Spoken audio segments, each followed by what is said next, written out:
káàbọ̀ sórí ètò Lady K Ifeoluwa, the baby of Oduduwa nation. Ẹ̀yin ìyá mi, ẹ̀yin bàbá mi, mo tún ti lọ gbédé gẹ́gẹ́ bí ìṣe àti àṣà mi lórí ìkànnì aláyọ̀. Ẹ jọ̀ọ́, ẹ má búyàn ní comment section. Ẹ kò bá mi share káwọn èèyàn kẹ́kọ̀ọ́, káwọn èèyàn kọ́ lè mọ bó ṣe ń lọ lórí ẹ̀rọ ayélujára, kọ́ lè mọ bó ṣe ń lọ lórí Blue app. Pé kò ṣe dúró wò, you have to learn. Kọ́ lọ má jẹ́ ká learn in a hard way. Òun ni. Ẹ má wá gbàgbé, gbogbo ẹ̀yin tẹ́ fẹ́ pa kúrú mọ́, tẹ́ fẹ́ dóbò dáadáa, ó ti dé o. Ó ti balẹ̀ bìbà, àti ti diabetes àti ti high blood pressure, ó ti balẹ̀ bìbà, àti jẹ̀díjẹ̀dí ó tún ti tán. Ó ti tán. Òun ni ó ti balẹ̀ bìbà. So ẹ kàn sí mi, kẹ́ wá ra títí mi. Ẹ já ṣe kí n ká sáré lọ́wọ́ program. Ẹ ṣé gan. Be kind to people. Do you understand? Be kind to them, because you may not know tomorrow. It's not tomorrow morning. You may not know what is going to happen tomorrow. Because people that you are kind to, think about fair share, they will be the one to stay there. They will stay put with you. Stay put below any. Be kind to people. I'm telling you. Be kind to people. Because tomorrow will come when you will need help. And the people that you kind to, they will stand for you. It's not all of them. Not because you're kind to people, they will still be the same person to stand for you. But someone will stand for you because you are being kind to people. Torí ire tó ti ṣe, ó ṣe iṣẹ́ tó ṣe fún kọ́ ló máa ṣe fún ẹ padà. Ṣùgbọ́n àánú àtayọ̀nú ayé gbogbo ìgbà tó bá wá àánú. Kò sẹ́ni tó bá ń ṣoore, gbogbo ìgbà tó bá wá àánú máa dayọ̀ fún ni. Àánú máa tayọ̀ fún. Be kind to people. Do you understand? Even though I said it, if you are bad to people, if you are wicked to people, anytime to see bó ṣe lè make there, you still going to go back to the floor. Wọ́n sì máa fi ṣẹlẹ́yà bá ṣe fi wọ́n ṣẹlẹ́yà lánàá. Wọ́n sì fi ṣẹlẹ́yà bá ṣe fi wọ́n ṣẹlẹ́yà lánàá. It does not cost you anything. It doesn't cost you anything. Be kind to people. Because if you are not being kind to people, even though they made you are still coming back to the floor.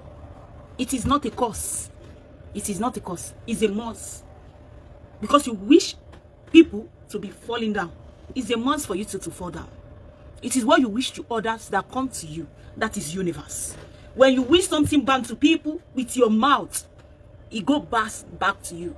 Unless when your hands are clean. When your hands are not clean, you will go and jail. You told you telling you the truth. So guys, am I hesitate or hesitate? Last contact one. Lori 079 57 11 62 32. And a trial will not only convince you, but you bring more customer to us. Sheko ye yinsin. Ẹ má gbàgbé phone number wa. Ẹ má gbàgbé nípa gàrí Ìjẹ̀bú, pọ̀mọ́ Ìjẹ̀bú, epo pupa, kúlíkúlí, ẹja kíká.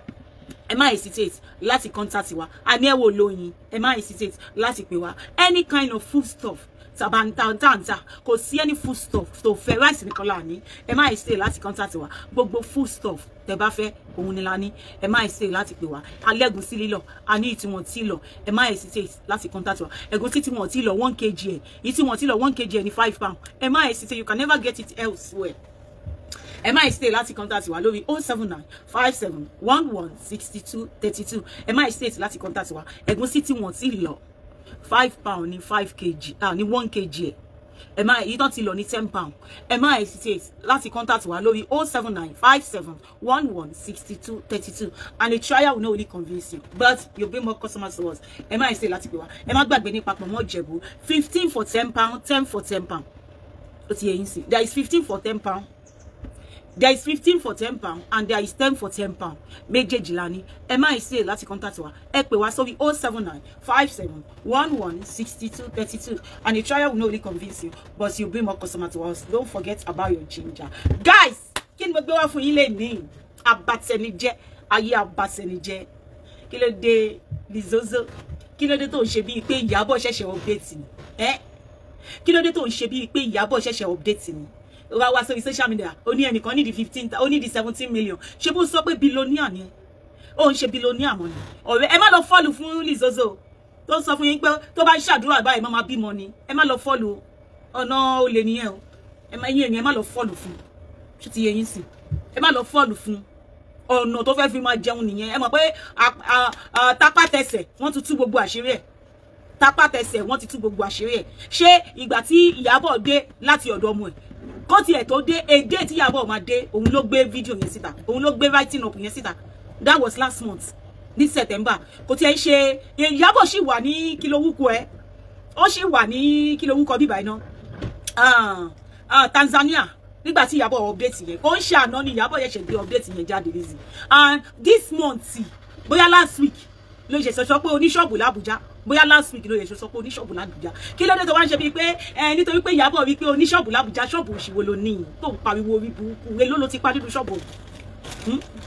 Kí ló dé tó pé ìwọ àti fake life 5 and 6 ní èló ló gangan ló ti pa nínú ṣọ́ọ̀bù ọ̀hún tó ń kígbe lórí social media. Ó fẹ́ gba donation. Tí Ìyábọ̀ bá fẹ́ gba donation 50 million wàláì kò ní ṣe fídíò 1 hour. Tí Ìyábọ̀ bá fẹ́ gba donation 50 million kò ní ṣe fídíò 1 hour. Don't dem fún ní donation yìí. Tí Ìyábọ̀ bá stop Dorcas nígbà yẹn, nígbà tí Dorcas fẹ́ gba donation fún Ìyábọ̀, ó máa dúró owó tí Dorcas máa gbà ní. Ó máa dúró owó tó máa gbà. Ṣé o rò bóyá kígbe tó ń kígbe Ìyábọ̀ Òjó fẹ́ gba donation wò bí òun ló máa mú Ìyábọ̀ dání? Tí Ìyábọ̀ Òjó bá fẹ́ gba donation, èmi ò mọ nǹkan tó dé ẹ̀yin èèyàn. Ìyábọ̀ is a celebrity. So tí Ìyábọ̀ Òjó bá fẹ́ gba donation, ṣẹ̀ṣẹ̀ ni. Ẹ̀ṣẹ̀ ni. Tí Ìyábọ̀ Òjó bá fẹ́ ṣe court case pẹ̀lú ẹ̀ tó bá gba donation kò sí nǹkan kan tó fẹ́ ṣe fún. Kò sí ìjọba kí ìjọba tó lè mú Lizzy. Ó máa gbókú ni ó dẹ̀ máa gbókú. Tí Ìyábọ̀ Òjó bá fẹ́ gba donation, bóun fẹ́ ṣe court case pẹ̀lú ẹ̀. Kò sí fans Ìyábọ̀ Òjó tán ní fún. Ìwọ ò ní fans tó lè fún ẹ ní nǹkan kan, nǹkan tí ara ṣe ń ta ènìyàn Lizzy. Nǹkan tí bínú ṣe ń bí ẹ nìyẹn, nǹkan tó máa emphasize lórí donation nìyẹn. Because Ìyábọ̀ Òjó ní fan base. This is fan base yẹn. Ó ní fan base tó lè ràn yá ẹ lọ́wọ́. Ìyábọ̀ Òjó ní fan base all over the whole world. Can't you see? Lọ́wọ́ ní TikTok wọ́n bá tiẹ̀ jẹ́ back to back ni. Ayé ẹ̀ ń bàjẹ́ back to back. Lies. Kí Ìyábọ̀ Òjó bọ́ síta láti sọ pé ẹ wá fún mi ní support o. Ìyábọ̀ sọ bẹ́ẹ̀. Ojoojúmọ́ ni wọ́n fi ń wá speaker tó máa jà fún ẹ. Ìwọ máa tún lọ ń bẹ̀ wọ́n ní tó bá dé ló wà lọ́fọlọ́pàá gbé wọn. Ìwọ máa lọ ń bí àwọn èèyàn ní kó di speaker fún ẹ. Èèyàn mélòó ló ti bọ́ síta lórí social media tó sọ pé Ìyábọ̀ Òjó ló pé òun pé kó wá ṣe speaker fún mi. Ìyábọ̀ Òjó ní speaker kankan. Ó ní fan base. Àwọn fan base yẹn ló ń gbé ẹ ṣe pé ó ti wo fídíò kan lórí Facebook yìí. Ó ti wo fídíò yẹn. Bí woman yẹn ṣe ń pọ̀fọ̀ fún ìyálàjà ẹ̀ ló ń pọ̀fọ̀ fún. Fan base Ìyábọ̀ Òjó ni. Ó ti wo fídíò yẹn. Mo gbé fídíò yẹn sórí page mi. Jẹ́ n wò ná. Jẹ́ n wò bí a mo ti gbé sórí page mi. Ó ń bọ̀ fún ẹ. Ìyálàjà ẹ̀ Lizzy ó gbé ṣépè, ó gbé ìyá ẹ̀ ṣépè ní kíkan ló fi gbé ìyá ẹ̀ ṣépè. Ó gbé ìyá ẹ̀ ṣépè, ó lo àfọ̀ṣẹ àyájọ́ gbogbo ẹ̀ ló lò fún ìyálàjà ẹ̀. Ó wá bọ́ síta lánàá. Ó ní pé nítorí pé Ìyábọ̀ wípé ṣọ́ọ̀bù olóṣìwò ló ṣì. Àìmọye àwọn Nollywood celebrity tó ń ṣorí ìwé ìwọ fọ́mà, ìwọ tó ayé ti kọ̀, ìwọ tó ti cancel nú ayé. Nígbà tí wà tí Mọ́mì Ọba ńlá lọ sí Àbújá kí ló dé tó ṣe fídíò tó wà nínú plane.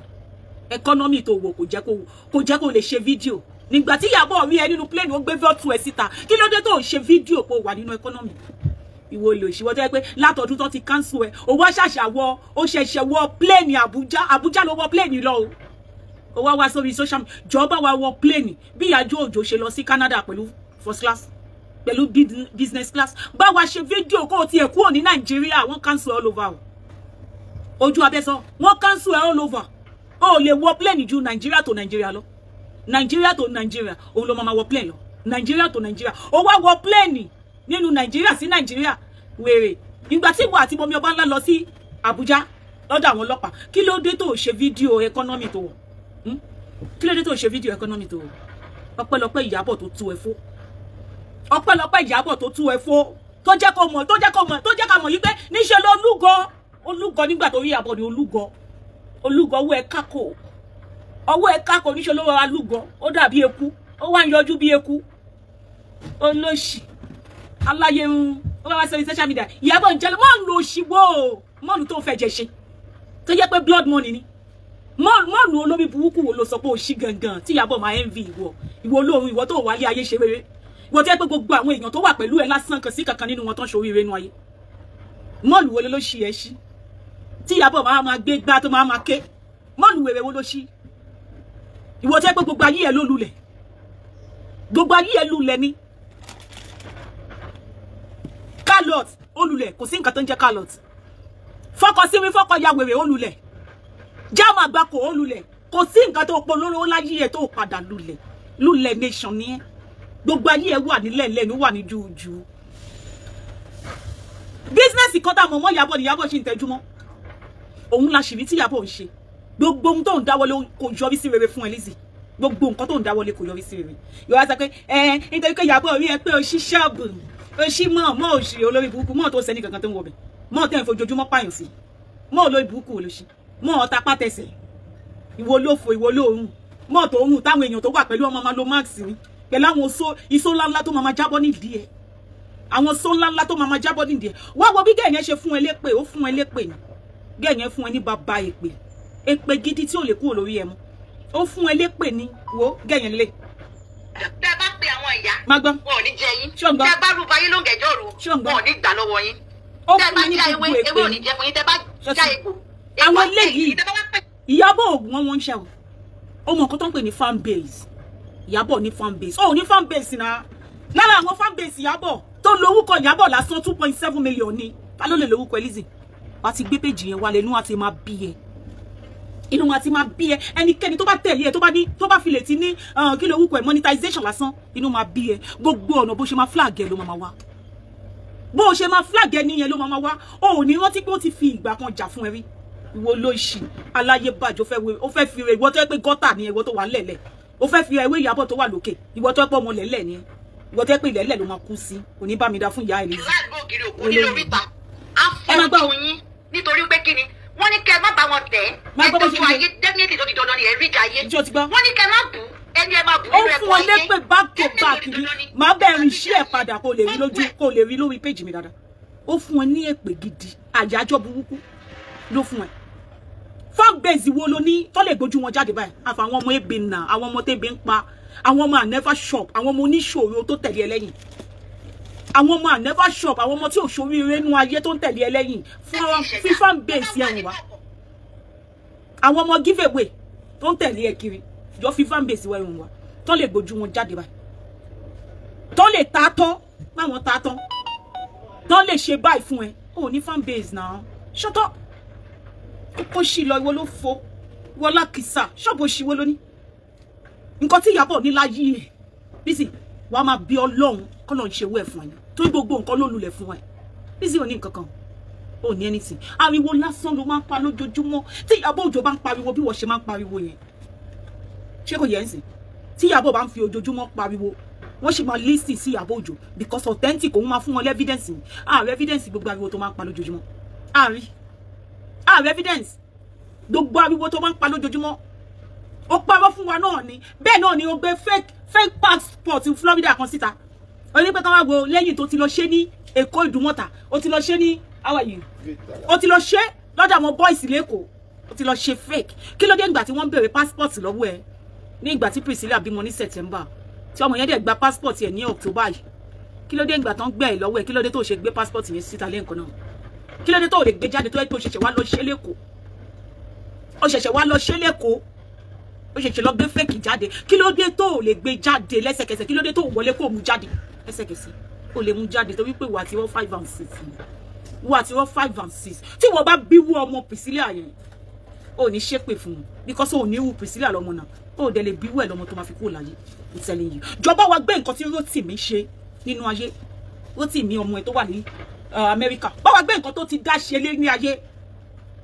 ó ní ikú nìkan ló fi wọ́n ṣẹ́ sí Rótìmí ikú o ariwo ikú náà ló máa gbọ́ nínú ilé ẹ̀ Lizzy ṣọlá pé ẹ̀gbọ́n ẹ̀dọ̀fo ariwo ikú ló máa gbọ́ nínú ilé ẹ̀ ọmọ bíbí inú Abíọ́lá ariwo ikú náà ló máa gbọ́ nínú ilé ẹ̀ tó ṣe ń fi ikú lé Priscilla ariwo ikú á máa ṣẹlẹ̀ nínú ilé ẹ̀ lẹ́yọ kankan ni ikú máa mú gbogbo wọn lọ lẹ́yọ kankan ni ikú máa mú gbogbo lọ àfi tó bá jẹ́ pé Priscilla fi ọjọ́ kan ṣe ṣó fún ẹ àfi tó bá jẹ́ pé Priscilla ti fi ọjọ́ kan ṣoṣo báyìí ó jáde ó ṣe ṣó fún ẹ Lizzy ṣùgbọ́n tí Priscilla ò fi ọjọ́ kankan ṣe ṣó fún ẹ òun àtọmọ ẹ ó ariwo ikú yẹn tó ń wá yẹn ó máa visit ẹ ṣọlá pé ó di dandan káriwo ikú yẹn visit ẹ kọ́ polongo ikú jáde láti inú ilé ẹ ṣọlá pé ìwọ aláyé bàjẹ́ ìwọ ènìyàn burúkú olófo ó lè má ṣe nǹkan lájẹ́ kó má àtàṣe mọ́ àwọn ènìyàn ó lè má ṣe nǹkan tiẹ̀ lájẹ́ kó má àtàṣe mọ́ àwọn ènìyàn olórí burúkú làwọn tó ń tẹ̀lé ẹ tó bá kí n ṣe pé wọn rí jẹ wọn rí mu ni ó yẹ kán sọ fún ẹ pé ó dẹ̀ fún awọ àgbéjẹwọ́ nǹkan tó ṣe lélẹ́lẹ́lẹ́ títí táyé ẹ bàjẹ́ Paradise Florida ó bàjẹ́, Lizzy Anjorin Florida ó ṣọlẹ̀. Kò sẹ́ni tó ralẹ̀ lọ́wọ́ ẹ̀, kò sẹ́ni tó ralẹ̀, kò sẹ́ni tó raṣá, kò sí. Wọ́n gbogbo àwọn àǹkárá tó ti wọ̀ lẹ́sì kan báyìí náà tó wà lórí péjì mi 50,000 ni 50,000 lọ́wọ́ àwọn abẹ́ kọ́mẹ́ǹtì yẹn lẹ́sì yẹn was 50,000 wà wá mú ẹ̀ mọ́kàn tí Lizzy máa ń ṣe mo ti get to know now tí Lizzy bá ra aṣọ ń sìn á wá lọ mú stone á wá tò sí á tò stone sí so that ẹ̀yin èèyàn ẹ máa feel pé aṣọ yẹn kò kí ń ṣe nǹkan kan náà ẹ̀yin náà ẹ lọ ra aṣọ yẹn kẹ́ wá mú stone kẹ́ wá fi sí ṣé kò yẹ yín sìn. Ẹ lọ mú stone kẹ́ fi sí ṣé kò yẹ yín sí ẹ ra àǹkárá kẹ́ wá mú stone kẹ́ wá fi sí ẹ ra lace white yẹn tó wà lọ́rùn ẹ lórí page mi yẹn it was 50,000 naira ẹ wá mú stone kẹ́ tó sí ẹ máa wí pé nǹkan kan náà lẹ́yìn àti Lizzy wọ̀ ṣé kò yẹ yín sí ó máa ra aṣọ ó máa ra àǹkárá sí because ó ti mọ̀ pé àǹkárá yẹn 4,000 ni àbí 3,000 ni nítorí pé kó lè sọ pé ṣé same kan lélẹ́yìn ni a wá fi stone ṣe mọ̀ kó ti sọ fún yín pé òun máa fi stone sí nǹkan a wá mú stone a wá tò sí so that ẹ bá wá rí aṣọ yẹn a lè máa sọ fún yín pé ó yàtọ̀ sí eléyìí ẹ̀yin náà máa rò bóyá ó yàtọ̀ kò yàtọ̀ wàláì ó ti gbá ọ̀pọ̀lọpọ̀ nígbà tí stone yẹn dé ó ti gbá ọ̀pọ̀lọpọ̀ táwa sọ fún yín pé ẹ lè rí irú aṣọ yìí ní Nàìjíríà ẹ jọ̀ọ́ níbo ló ti ń kó aṣọ tó ń tà wá ẹ bèèrè lọ́wọ́ ẹ̀ níbo ló ti ń kó wá ẹ mọ̀ pé ìjọ kan tí màmá ọba ńlá tó wà ní China ṣe mọ̀ pé Lizzy jáde ó ní pé mọ̀mí ọba ńlá ò ra nǹkan kan ní China ṣe mọ̀ ó ní Òṣòdì ló máa ti lọ ń kó ibi tí Lizzy ti ń kó aṣọ ẹ̀ gangan ní Òṣòdì nìyẹn because tí Lizzy ò bá mọ̀ ọ̀nà Òṣòdì ṣé kò yẹ yín sí kò ní sọ ibi tó ti ń kó aṣọ ẹ̀ gangan ní Òṣòdì nìyẹn nǹkan tó ń ṣe gangan ni Lizzy máa fi ń búyàn ṣé kò yẹ yín sí nǹkan tí Lizzy ṣe Lizzy ló sọ fún yín lórí social media yìí ó lóun ò kí ń ṣíralẹ̀ òun òwò ọṣọ tó ṣíralẹ̀ rí nígbà tá a máa táìpù ẹ̀ sí Google àṣẹ Lizzy ti ṣàṣẹwó rí níbi tí wọ́n ti sín gbẹ́rẹ́ sí lóbò àṣẹ iṣẹ́ àṣẹwó lórí burúkú ẹ̀ fi bẹ̀rẹ̀ nọbì ó ní pé kọ́lọ́gbò Ìyábọ̀ ó ti fi tàtú balẹ̀ ayé ẹ̀jẹ̀ àṣẹ Lizzy gangan ní tàtú lára àṣọ òun gangan tàtú lára ó tàtú ara ẹ̀ ó dẹ̀ ń sọ fún yín lórí social media yìí tí ẹ bá gbé lọ sí Google ẹ rí gbogbo tàtú yẹn nígbà tó ń ṣàṣẹwó ẹ rí gbogbo ṣínàṣà nígbà tó jẹ́ wípé oògùn ló sí sóbò so kíní yìí ò ní lọ títí kò tí ì yé yín iṣẹ́ aṣẹ́wó yẹn ó máa fade ní ọjọ́ kan tó bá ti lọ bá ẹni tó gbé agbára sára ìjọ yẹn lògùn yẹn máa bàjẹ́ oògùn yẹn bàjẹ́ ni iṣẹ́ aṣẹ́wó tó ń ṣe yẹn ó bàjẹ́ fún torí ẹ̀ lè ṣe rí tó ṣe bẹ̀rẹ̀ sí ní tapá tó ń tasẹ̀ gbogbo ẹ̀ tán fún ni èèyàn ní wicked ìyá tó bí tó bá ti yẹ ẹ̀jẹ̀ ẹ má gbàgbé pé the same Lizzy ló sọ fún yín pé ọba ńlá ò mọbi tó ń sin ìyá òun sí the same Lizzy ló bọ́ta ní 2025 nígbà tí òun àti mọ̀mí ọba ńlá tó nígbà tó bẹ̀rẹ̀ sí ní bá mọ̀mí ọba ńlá jà ó bọ́ta ní 2025 last month náà ni tó fi ń yé wa pé ọba ńlá gbé burial ground ìyá òun jáde àṣẹ lóòótọ́ ni Lizzy ń jẹ gbèsè àṣẹ lóòótọ́ ló ń jẹ gbèsè kí ló wúkọ ẹ̀ kọ́fì tí wọ́n fi sin ìyá ẹ wo owó ibi tí wọ́n sin ìyá Lizzy sí ẹ wo irú àdúgbò tí wọ́n sin ìyá àìsí ẹ wo bí wọ́n ṣe sin ìyá Lizzy bí èkúté ọba ẹ̀ sin ìyá bí èkúté ọmọ ọ̀ràn kíran àwa wá sórí social media ó ní mo máa ń ṣe sàárà fún ìyá òun jọba wa lọ síbi tí wọ́n sin ìyá àìsí kó lọ ṣe sàárà ń bẹ̀ ibi tí wọ́n sin ìyá àìsí bá wa lọ síbẹ̀ jọ fi irú casket tí wọ́n fi sin ìyá ẹ̀ wọ́n nígbà tó máa sin ìyá ẹ̀ gan wọ́n ní pé ara ni ìyá ẹ̀ nínú lẹ́lẹ̀ tí wọ́n sin pé wọ́n kàn mú olórí burúkú ni àwọn ọmọ tálákà gan a lè sin ìyá wa bẹ́ẹ̀ yẹn kò yé ya àwa tí a sọ yí pé olówó ni wá o ọlọ́rọ̀ ni wá o kíní kan ni wá o a lè sin ìyá wa bẹ́ẹ̀ yẹn a lè sin ṣá a lè sin ìyá wa ṣá a lè sin ìyá wa ṣá bó ṣe sin ìyá ẹ̀ ṣá àwọn wá sórí social media ìyá ẹ̀ sọ́fà ìgbà tí ìyá ẹ̀ dẹ̀ sọ́fà tó ń fọ ẹsẹ̀ ìgbà tí ìyá ẹ̀ ń fọ ẹsẹ̀ ní my 12 olórí burúkú ẹ̀ ní 2 bedroom house ṣé olórí burúkú ẹ̀ ní 2 bedroom house olórí burúkú ẹ̀ ní 2 bedroom house òun gbé nínú 2 bedroom house àbọ̀ ní 2 bedroom house ní 2012 tí ìyá ẹ̀ kú ní 2012 ó ní 2 bedroom house òun gbé kí ló dé tó lè gbé ìyá ẹ̀ síbẹ̀ kí ló dé tó lè gbé ìyá ẹ̀ síbẹ̀ because ó ti lò ìyá ẹ̀ ti rùn ìyá ò lè gbé níbi tí àwọn èèyàn wà yàtọ̀ sí uncompleted building ìyá ẹ̀ wá kú bí ajá wá sórí social media ìyàwó kò ní dá fún Ìyábọ̀ tó tọ́jú ìyá ẹ̀ tó wọṣọ ire fún ìyá tó bá ní Ìyábọ̀ mú fọ́tò ìyá ẹ̀ jáde tẹ́ bá kọ́kọ́ wọnú ilé Ìyábọ̀ ẹ máa rí fọ́tò ìyá ẹ̀ tó ṣe gàdàgbà síbẹ̀ ẹ máa rí fọ́tò ìyá tó bí Ìyábọ̀ ẹ máa rí bó ṣe ṣe gàdàgbà àwọn fọ́tò ìyá Ìyábọ̀ tí látijọ́ tó ti ń kígbe Ìyábọ̀ Òjó ìyá ẹ̀ bákan ló ṣe kú àṣẹ ìyá tiẹ̀ ló kú jálajàla tí wọn ò lè ṣe obituary fọ́tò ẹ̀ síta wọn lè show obituary photo já ẹ síta níbi tí ayé ẹ bàjẹ́ dé ìwọ ló máa wá sórí social media wá máa náwó wá máa sọ pé ìyá ẹnìkan ṣaṣẹ́wó kan ni Nkechi Blessing yẹn aṣẹ́wó ló ń ṣe iṣẹ́ aṣẹ́wó iṣẹ́ ìnàbì níṣẹ́ tó gbà níṣẹ́ láti bẹ̀rẹ̀ pẹpẹ ayé ẹ Lizzy iṣẹ́ aṣẹ́wó ló wá ṣe ó sì gbàgbé ní Papa Joe ni iṣẹ́ aṣẹ́wó òun ló wá ṣe láyé ẹ tó fi mú ẹ lọ sílé babaláwo níbo ni Papa Joe ti pàdé ẹ hòtẹ́ẹ̀lì ló ti pàdé ẹ kí ló ń ṣe lóòtẹ́ẹ̀lì Lizzy ó ń ṣe fíìmù ni torí ó ti máa ṣe fíìmù ńgbà yẹn nígbà tí Papa Joe pàdé ẹ kí ló ń ṣe lóòtẹ́ẹ̀lì bí tó ti pàdé ẹ iṣẹ́ aṣẹ́wó iṣẹ́ runs girl òun ló ń ṣe kò yẹ yà Ìyábọ̀ Òjó ò ní wú story tó ní story ẹ̀ rùn bí gọ́tà ọmọ latri bí story ẹ̀ ṣe rùn ó rùn bí latri bí story ẹ̀ ṣe rùn nìyí Ìyábọ̀ ò ní wú story yẹn kò yẹ yà ẹ̀ Ìyábọ̀ ò ní wú story tó bá máa sọ pé ní tó bá Ìyábọ̀ sùn kò yẹ yà ẹ̀ ó mọ orúkọ àwọn èèyàn tó máa ń dà ní ó mọ orúkọ àwọn èèyàn tó máa ń dà tó ní pé Naira Marley pàṣẹ Naira Marley bá pèsè ilé àsàn Naira Marley bá Ìyábọ̀ Jẹ́sìn ó dé fún wa lẹ́fídẹ́ǹsì ṣé Naira Marley ló sọ fún ẹ Naira Marley fún ara ẹ ó ní pé kíní yẹn ò happen Naira Marley gangan nígbà tó ń ṣe interview fún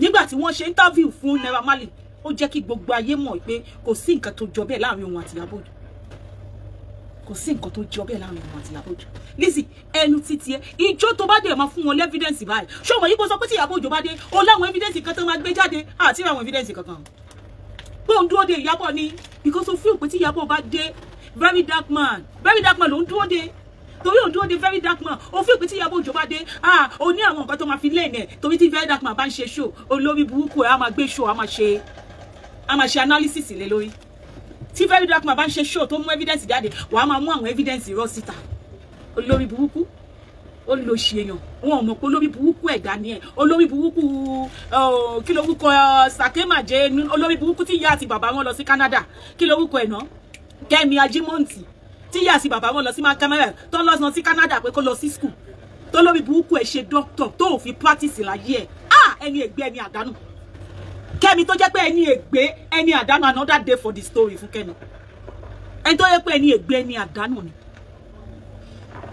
ẹni táyé yẹn ti bàjẹ́ tí ẹ sábọ̀dù jẹ́ ká mọ̀ lórí social media yìí pé bàbá tó bí ló fún lóyún oh Jesus ṣẹwà ṣe rí Lukman èmi ò rí o tẹ́pẹ́ ẹni ègbé ẹni àdánù ni imagine yẹn wá sọ social media Lizzy náà wá sọ yìí pé ṣèbí Kẹ́mi ti sọ yìí pé Jumas kò lè pé Jumas bó ṣe wà yẹn kò lè fúnyàn lóyún kò lè ṣègbà fúnyàn pé wọ́n lọ ra baby nítorí pé ó ra Florida ó fi pé gbogbo èèyàn máa ra ọmọ olórí burúkú somebody nítorí pé ó ra Florida ó fi pé gbogbo èèyàn ló máa jọ ẹ tó máa lọ jọ ọmọ gbébi títì ẹ kí ni èjì Priscilla tó tí ò ní bímọ kí ni èjì Priscilla tó máa lọ máa rọmọ kí ló ń kan lójú ṣé wò rí pé wedding yẹn wọ́n ṣe ní fast ní ibẹ̀ ló máa ti mọ̀ pé ọmọdé lóyún oyún yẹn gbọ́dọ̀ dé show kan tó ṣe gbogbo wedding yẹn tó ṣé wò rí bẹ́ẹ̀ ṣé wò rí bẹ́ẹ̀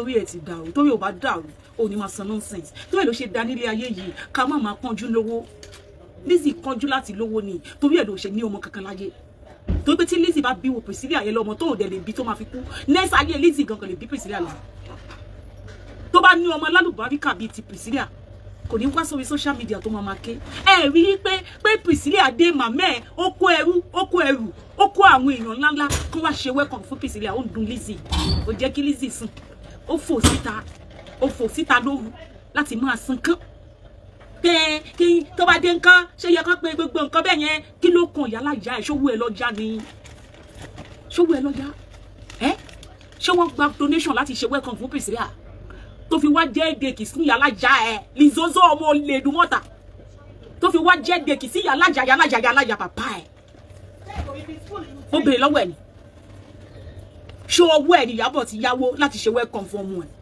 ó lọ́mọ láyé náà tó lè welcome yàtọ̀ sí ìmẹ́ ẹ̀ tó gbé sílé ìmẹ́ ẹ̀ tó máa ń dún bí ewúrẹ́ ìmẹ́ ẹ̀ ọmọ tí ò lè pè ẹ́ ní mọ́mì ọmọ tí ò lè pè dádì lọ́mọ tó ń lọ sí 4 years old tí ò lè pè mọ́mì tí ò lè pè dádì tó máa dún bí ìmẹ́ ẹ̀ ó máa dùn ẹ̀ ojú ẹ̀ ló máa ṣe Priscilla bí kìíní á tún bí kejì ọ̀dọ̀ ajé mọ́ǹtì yẹn lẹ máa padà sílẹ̀ máa lọ bèèrè lọ́wọ́ ẹ̀ pé ó ṣú ọ̀pẹ́ bọ̀bọ̀ yóò lè fún yàn lọ ó wò bí gbogbo ọkùnrin ló máa dàbí láti olórí ibú láti awáyé wá pòfò láti awáyé má ṣòwò ire ó bí gbogbo ọkùnrin ló máa dàbẹ́ tó máa kàn máa róbìnrin tó máa fún wọn lóyún, tó máa kàn máa róbìnrin tó máa fún wọn lóyún, ó fẹ́ wọn kò fẹ́ wọn á fún wọn lóyún, lówó bí àbúkọ ọkùnrin ló máa dàbẹ́. Ó gbọ́ ìgbà tí Jumans tó wà ní interview, ọdún wọn ò lè fún obìnrin kankan lóyún tí òun ò bá fẹ́, tóun ò bá fẹ́, ẹni tóun bá fún lóyún, ẹni tóun máa jẹ́ ìyàwó òun títí láéláé ni, òun ò fẹ́ bí ọmọ kankan out of wedlock. Ó gbọ́ nǹkan tí Jumans sọ, ó lóun ò fẹ́ bí ọmọ kankan out of wedlock. Ọkùnrin mi ní principle bẹ́ẹ̀. Wo ló fún aláyé bàjẹ́. Where's my case here? A jealous Ìyábọ̀ Òjó mọ́. Ìyábọ̀ Òjó kọ́ ló bá tiẹ̀ jẹ́. Ìyábọ̀ Òjó kọ́ ló sọ pé kó má rí ṣe mọ́. Ìyábọ̀ Òjó kọ́ ló sọ pé káyé ẹ̀ bàjẹ́. Jọba wa travel lọ sí London, àbí kó travel lọ sí Canada, àbí kó travel lọ sí kí ló wúkọ ẹ̀, Florida, àbí kó lọ sí USA. Má máa travel from Nigeria to Nigeria. Ó ti yé. Travel láti Nigeria wọ London, wọ UK. Ó ti yé ya ẹ. Lọ sí US, lọ sí Canada, lọ sí Florida. Má máa ṣe Nigeria to Nigeria. Kó wá gbé yẹn wá sórí social media. Ó máa jọ àwọn tó jẹ́ pé wọn ò ní passport tán wà lọ́dọ̀ ẹ̀. Àwọn tí ò ní passport because ò ní the visa. Láti ṣe Nigeria to Nigeria. You don't need a visa to go to Abuja. You don't need a visa. $17 ni láti ra ticket. Just to buy your ticket is $17. $17 Abuja, Nigeria to Abuja. Lagos to Abuja, it is $17. Tó lórí burúkú wá bá yín bíbá. Tó ní ẹ tó bá máa wá sí Lagos to Abuja is 800,000. It's a lie. It's a lie. Baba lie. Alára ló ń gbá rẹ̀ gbangba tó mẹ́ pé gbogbo àwọn tó ń tẹ̀lé òun olófò ni gbogbo wọn, kò sí kankan nínú wọn tó kàwé. Àwọn ọmọ bọ́n trowé. Àwọn ló wà pẹ̀lú ẹ̀. Àwọn ọmọ bọ́n bastard. Tí ìyá àti bàbá ọ̀rọ̀ ọmọ wọn lọ sí school. Àwọn tó wà pẹ̀lú ẹ̀ ni. $17 if you have your passport. Ordinary, even your passport is Virgin passport. You can enter from Lagos to Abuja. You can enter a plane in Nigeria to Nigeria. You can enter a plane. If you have a passport, what you see, to your passport it any. Without ticket, you don't need a ticket. You don't need a visa to travel. Because someone you pay gbogbo ẹ̀yin tí ẹ wà pẹ̀lú òun dodo yo niyin, ode niyin, ẹ lọ sí school. None of you go to school. So Mama Hele just to go to Abuja, it is $17. The ticket is going to cost you $17. So mo hotel to fẹ́ dé sí. With $5, wá gba hotel Abuja. With ordinary $5, wá gba hotel Abuja. Tó máa sùn sí. Kó bá ní $50, wá lọ sí Abuja, wá tún bọ̀. Wá tún sùn hotel pẹ̀lú nú $50 tó ní. Wá tún sùn hotel níbẹ̀. Wá tún wọ plane with $50. Nuisance. Aláyé bàjẹ́. Olófò. Torí pé ó tún wọ business class ni o àbí first class ni o. Òun ló ṣe jẹ́ $17 o. Tó fẹ́ wà ní economy kò tó yẹn. Ìwọ ló ṣe wá sórí social media. Tó bá wájà mi, tó bá jẹ́ fún mi, Abuja ni mo wà stand ìyá alájà ìyá ẹ̀ jẹ́ governor ni àbò jẹ́ president. Wọ́tá yìí ẹ̀ ti bàjẹ́ aláyé po fún mu fún. Òní bá mi benṣọ́ fún ìyá alájà ẹ̀. We are waiting for your court case. Wo ló ṣe wọ́n tó ti tán fún ẹ. Ó ti tán fún wọn máa bẹ waste owó ẹ títí ni. Wọ́n máa waste gbogbo ẹ ni. Gbogbo ẹ pátápátá ló máa waste fún ẹ. So guys, I rest my case here. I love you guys. Ẹ má gbàgbé láti bá wa share video yìí. Mo ṣe mistake láti wá sí page yìí. Mi mọ̀ pé page ni mo ti wá. Mi ò ṣe rí sí. Ẹ bá wa share video yìí. Ṣé kò yé yín sí. Torí page yìí ni mo ti ṣe show tán lánàá. So mi ìrántí gbé kúrò ńbẹ̀. So ẹ má hesitate láti contact wa lórí 079 57 11 62 32. Ṣé ti rí ẹ káàárọ̀ mà. Ṣé wàá pa. Bye guys. I love you guys. Ẹ má gbàgbé. Look at your babes. Look at your babes now. Ẹ wò mí.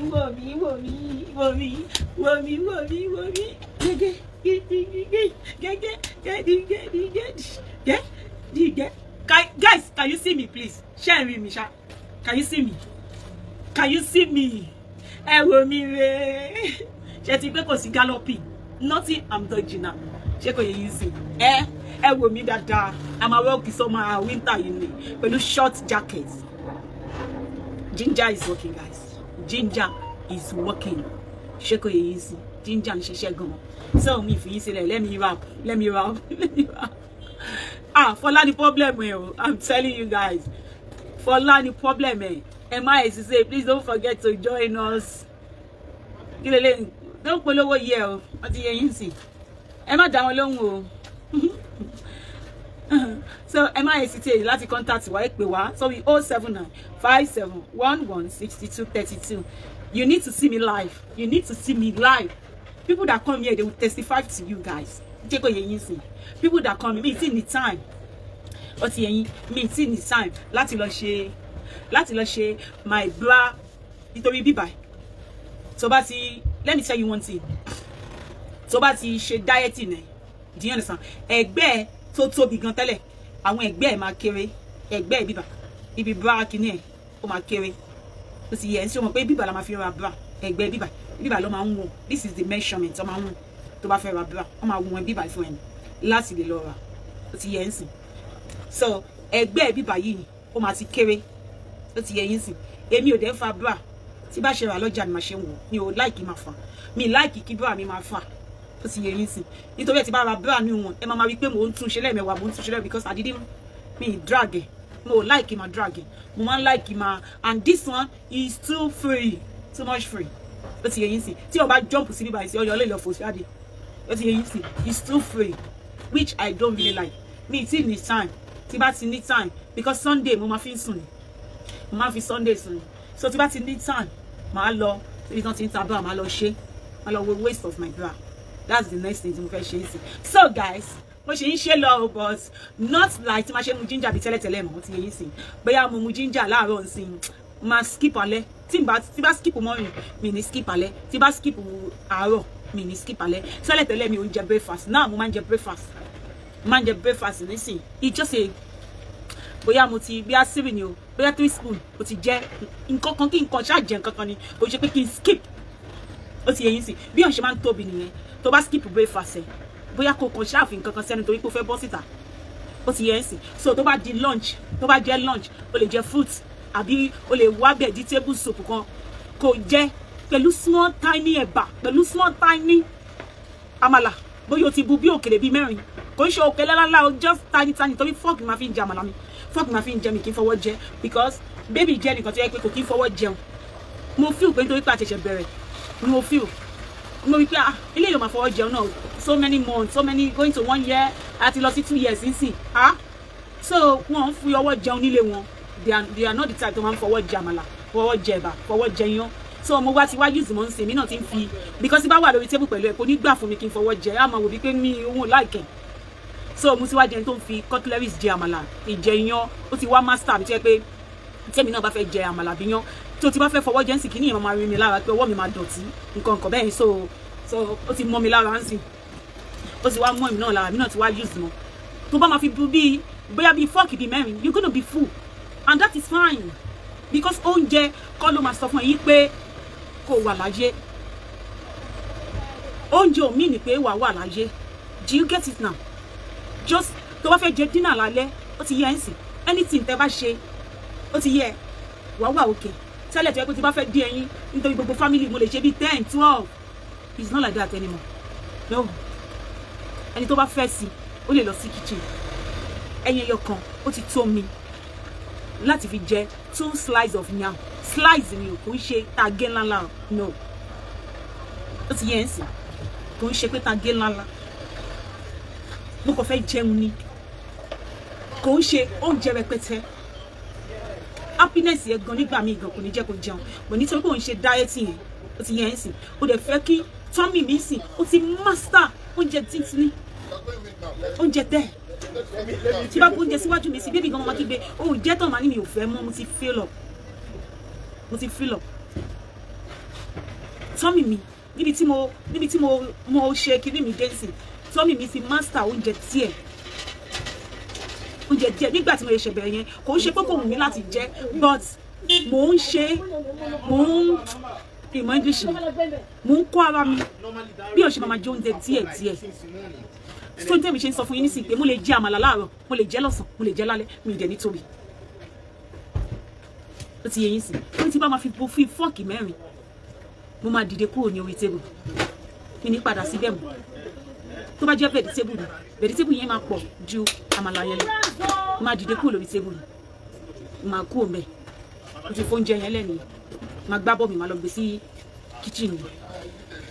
Mo lè jẹ àmàlà láàárọ̀, mo lè jẹ ẹ̀bà lálẹ́, mo lè jẹ anytime. Torí pé mi consume so much. Me consume too much. Tí bá máa fi bu ṣíbí mẹ́rin, fork máa fi jẹ. Tí bá máa fi bu mẹ́rin, mo ti fill up. No space mọ́ tí mi fẹ́ gbà mọ́. Kò sí space mọ́ tí mo fẹ́ swallow mi sí mọ́. Ṣé kò yé yín sí? So ẹ má hesitate láti contact wa. O need láti di mọ nǹkan tó fẹ́. Láti punish ara ẹ débẹ̀ ni. Títí ibi tí ó jẹ máa ń wọ̀ lọ. Títí tó máa fi master pẹ̀lú size tó fẹ́ fi síbẹ̀. Mo dẹ̀ ń lọ toilet normal. Kò sí nǹkan tí mi ṣe normal. Mo ń tọ̀ normal. Torí mo make sure pé mo mu omi mi. Kò tẹ̀ tí mo ní sí.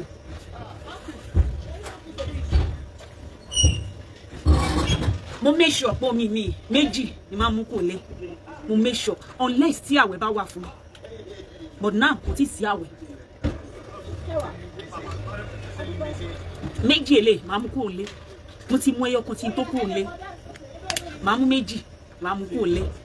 Tí mi bá mú méjèèjì yẹn tán, ó ti yé yín sí. Ṣé àwọn pé mo ti mú ẹyọ kan lé 500 ml. Eléyìí náà 500 ml, ó ti jẹ́ 1000 ml. 2 litre, ó ní 2000 ml. Tí ẹ need láti mú per day. So tí bá fi lè ti mú, tí mi bá mú gbogbo mẹ́rin yẹn tán a day, gbogbo mo mọ̀ pé mo máa mú more than mẹ́ta lọ. Mo mọ̀ pé mo máa mú more than mẹ́ta lọ. Ó ti yé yín sí. Mo mọ̀ pé mo máa mú ju mẹ́ta lọ. Mo lè má mú mẹ́rin tán o. Àná mo ti ẹ̀ mú mẹ́rin. Torí mo ti fẹ́ mú méjì tán. Ìgbà tí mo ti ṣiṣẹ́ tó ti táyà, mo ti fẹ́ mú méjì tán níbí báyìí. Mo ti fẹ́ mú ẹlẹ́nkejì tí mo kó wá, méjì tí mo kó wá, mo ti fẹ́ mú méjèèjì tán kí n tó kú mi báyìí. So kí ni omi yẹn máa ṣe fún ẹ? Ṣé o mọ àwọn tó máa ń diet tó máa ń gbẹ tí gbogbo ohun wọn? Ó ṣàrí pé kò sí egungun kankan lára mi. Ṣé o rí egungun kankan lọ́rùn mi? Kò sí. Kò dé sí. Because mo ń diet, mo ń forí pípé ṣe.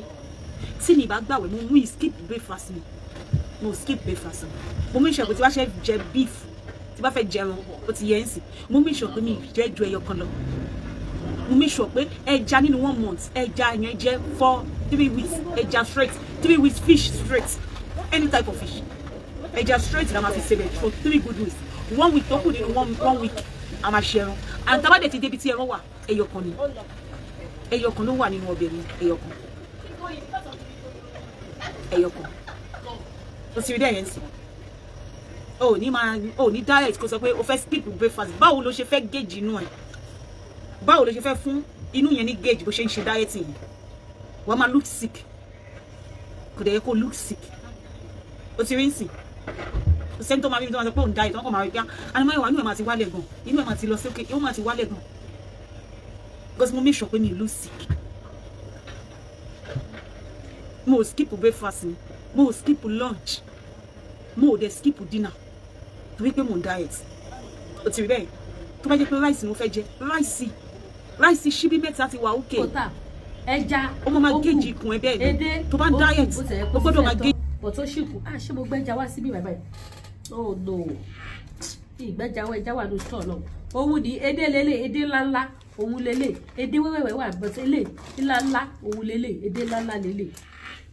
Bákan náà yìí tẹ́ bá fẹ́ ra yellow gàrí ó wà, èyí tẹ́ fẹ́ ra ẹ̀gúsí lílọ̀ ó wà, ọ̀gbọ̀nọ̀ lílọ̀ ó wà, èyí tẹ́ fẹ́ ra edé wẹ́wẹ́ ó wà, èyí tẹ́ fẹ́ ra ẹja gbígbẹ. Ẹja yẹn dùn. Tẹ́ bá gbọ́ pé ó dùn. Ẹ gbàgbé bóyá ìṣẹ̀lẹ̀ ó dùn. Èyí tẹ́ bá fẹ́ ra ẹja gbígbẹ ó wà, ẹ̀yin náà pè mí. Lẹ́yìn èyí tẹ́ bá fẹ́ ra aṣọ, èyí tẹ́ bá fẹ́ ra African wears, ẹ pè Lady K Ìfẹ́olúwa aṣọ àti tọkùnrin àti tóbìnrin ó wà available. Èyí tẹ́ fẹ́ ra wig, àwọn fẹ́fẹ́ wig, gbogbo ẹ̀ ló wà available. Beautiful wigs ó wà available. Bákan náà èyí tẹ́ bá fẹ́ ra àwọn spiritual items, ẹ wo bíbá yẹn dira. Mo rí fídíò kan ní orí Facebook ní èní. Ṣé ni mo rí? I think it's today. Máa yẹ ìlú òyìnbó ló wà o. Eléyìí dira ogun lọ sí ìlú òyìnbó ni. Àwọn ọlọ́pàá ìlú òyìnbó mi mọ̀ pé wàá mọ kọ́ńtì tó jẹ́, ọlọ́lọ́mọ tó dà wọ́n pọ̀. Ó lù wọ́n fẹ́ pa wọ́n. Wọ́n dẹ̀ rọ̀bọ̀ fún. Wọ́n dẹ̀ yìn. Mi rí irú fídíò yẹn rí. Ẹ̀rọ bí fíìmù lọ ṣe ni. Wọ́n dẹ̀ yìn tí eruku dẹ̀ jáde lára àbọ̀ yẹn báyìí torí ó farabalẹ̀ ó lu àwọn ọlọ́pàá méjèèjì yẹn. Ó wá ń rọ ìbọn fún, wàhálà ìbọn wọlé. Ìgbà tó yá ọlọ́pàá sá sẹ́yìn. Ó wá súnmọ́. Ó súnmọ́ bẹ́ẹ̀ ni tó wà lẹ́yìn rọ̀bọ̀ fún lẹ́yìn kò tiẹ̀ ṣe kò mí kàn.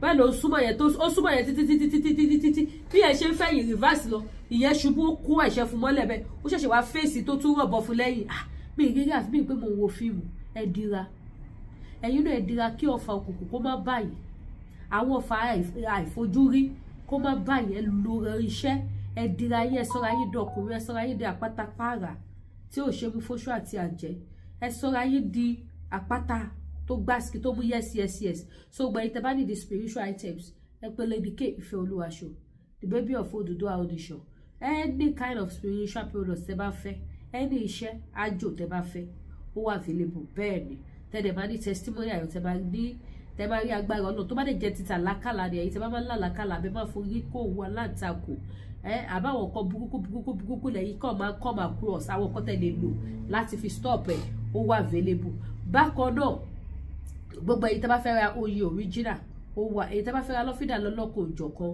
gbogbo ẹ̀ pátápátá láìkù kan ló wà available lọ́dọ̀ Lady K Ifeoluwa the baby of Oduduwa nation ẹ má wá gbàgbé láti bá mi subscribe sí YouTube channel mi kẹ́sì bá mi tan notification bell yín ẹ bá tan notification bell kẹ́ ẹ bá mi share ètò ẹ bá mi share ẹ bá mi pín wọ́n gbóra yé ojú òní tí wà ó adé ilẹ̀ lérí wa ní ayọ̀ àtàlàáfíà ẹ má wá gbàgbé gbogbo ẹ̀yin mọ́mì mi 4 years rèé o tí mo jáde ní ọ̀dọ̀ àwọn olórí burúkú DSS o èyí tẹ́ bá fẹ́ fún mi ní gift tẹ́ fẹ́ fún mi ní nǹkan pé Lady K mo bẹ́ẹ̀ yọ̀ okú oríire ẹjọ́ tó rẹ́ lọ mo wà available o kò sí iye tó kéré gẹ́gẹ́ bí mo ti ṣe sọ ó possible ká jẹ́ pé owó tó a bá rí tó bá jọjú a fi empower àwọn àkàndá gẹ́gẹ́ bí ìṣe àti àṣà wa mi ní kankan tí mo fẹ́ náwó yín fi ṣe tó ẹ bá ti sọ fún mi pé owó àfún ẹ fún nǹkan báyìí ni òun náà ni máa fi ṣe èyí tẹ́ bá fún mi ni mo ní nǹkan tí mo fẹ́ fi ṣe tí máa ṣe kíni tí máa fi jẹun tó dá sínú mi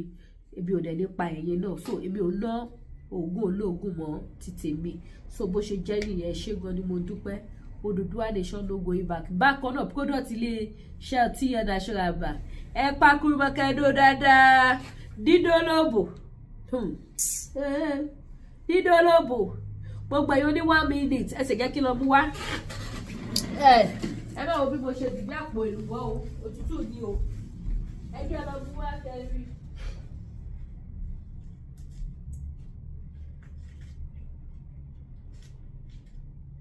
ẹ gbádùn ayé yín ẹsẹ̀ kọlẹ̀ bá dànù ẹsẹ̀ kọlẹ̀ ẹsẹ̀ dò mẹ́tẹ̀ẹ̀ta tó wà available lélẹ̀ wàá kó sọ́dọ̀ mi ń bí bàbá lè máa rí fi display wàá kó wá sí bíbá òun ni mẹ́tẹ̀ẹ̀ta tó wà available for now òun lélẹ̀ ti diabetes ti manpower àti ti high blood pressure gbogbo ẹ̀yin tó jẹ́ wípé àsìkò òtútù báyìí ó máa ń wù yín kẹ́ ṣe ọmọ kẹ́ dóbò dáadáa kẹ́ gbádùn ara yín but body ò jẹ́ ẹ má dára yín láàmú ẹ fọkànbalẹ̀ ẹ trust me tí bá sọ fún yín wípé ẹ relax ẹ máa dóbò kọjá bẹ ṣe expect ṣẹ́rí abẹ́ tó tutù yẹn ẹ gbó agbóná ṣẹ́rí abẹ́ tó rìn yẹn ẹ gbó agbẹ ohun ní tẹ nílò ní Ọlọ́run alààyè ń gbọ́ ẹ kọ́ ra gbẹlúra kẹwàá wo dán ẹ bá ń gbọ́ idán gọ̀gọ̀ idán tó gbáàsì idán tó mú yes idán tó lè kú òun ni confam ni mo sọ fún yín gbogbo ẹ̀yin tó jẹ́ wípé tẹ́ bá ti ṣe ẹ̀kọ́ báyìí that is the end for that day èmi sọ fún yín pé kò ṣe end fún that day ẹ wọ bí túmọ̀ ẹ ṣọ́ra ẹ tún padà sí kẹ́ bẹ̀rẹ̀ iṣẹ́ yín ẹ tún bẹ̀rẹ̀ iṣẹ́ yín ẹ lọ ẹ máa rún bọ̀ ẹ bá ṣe gbẹlúra sí ni tẹ́ bá dẹ̀ wá gbẹlúra pọ̀ tó jẹ́ normal náà lẹ ṣe ẹ sì lọ ẹ̀mẹ́ta kò dẹ̀ ṣe sáré dálẹ̀ ẹ máa last long ó máa jẹ́ kẹ́ lè last long kí nǹkan yín ọmọkùnrin yín kó dìde dáadáa kó le dáadáa ó máa jẹ́ kó le dáadáa kó pẹ́ kì í ṣe tó máa sáré le tó máa padà sílẹ̀ no ti high blood pressure lélẹ̀ ti diabetes lélẹ̀ ṣẹ́rẹ́ ni tí diabetes bá ti pẹ́ ní ara ẹ̀ 2 pack ló máa lò ṣẹ́rí diabetes tẹ́ ń wò yẹn kan tó ní agbára ní àìsàn tó lágbára ni mo dẹ̀ gbàdúrà gbogbo ẹ̀yin tí diabetes bá ṣe Ọlọ́run adáwọlé yá lọ ṣẹ́rí diabetes ó dẹ̀ tún jẹ́ oògùn kan tó àìsàn kan tó máa ń já oògùn that is why tó bá yẹ pé ó ti pẹ́ gan lára yín ẹ ti ń bátù pẹ̀lú ẹ̀ ẹ ra méjì kẹ́ lò kẹ́ tó lò tán ẹ máa rí iṣẹ́ ó tún wá nìkan tí màá sọ fún yín tẹ́ máa gẹ́ẹ̀tì sí tẹ́ máa mú sí so bó ṣe jẹ́ nìyẹn. Tó bá yẹ pé kò tí pẹ́ lára ẹ ṣẹ̀ṣẹ̀ detect ẹ̀ ni ẹyọ kan ti tó 1 pack ti tó 1 pack is okay bó ṣe jẹ́ nìyẹn. Confirm ajẹ́bidán so bí ẹ kó sórí tébù mi so a máa fi lè polówó bíbà àní máa dìde lọ dìde bọ̀ lójú kámẹ́rà. Confirm àsìkò tútù la wà yìí o ẹ wá ra manpower kẹ́dóbò gan gbogbo baby I'm feeling cold ẹ gbá baby mọ́ ẹ gbó baby gbùdùgbùdùgbùdù kí baby sweat wá kí baby máa bẹ̀rẹ̀ pa kí ló dé ẹ tán yìí tà ní ẹ bá ń tán yìí sí bó ṣe rí nìyẹn. Àsìkò tá a dẹ̀ wáyé òjò rọ̀ pẹ́ẹ́pẹ́ẹ́pẹ́ ẹ máa gbádùn ara yín dáadáa bó ṣe jẹ́ nìyẹn. Ẹ subscribe sí YouTube channel mẹ́tọ́ notification ẹ bá mi share ire o.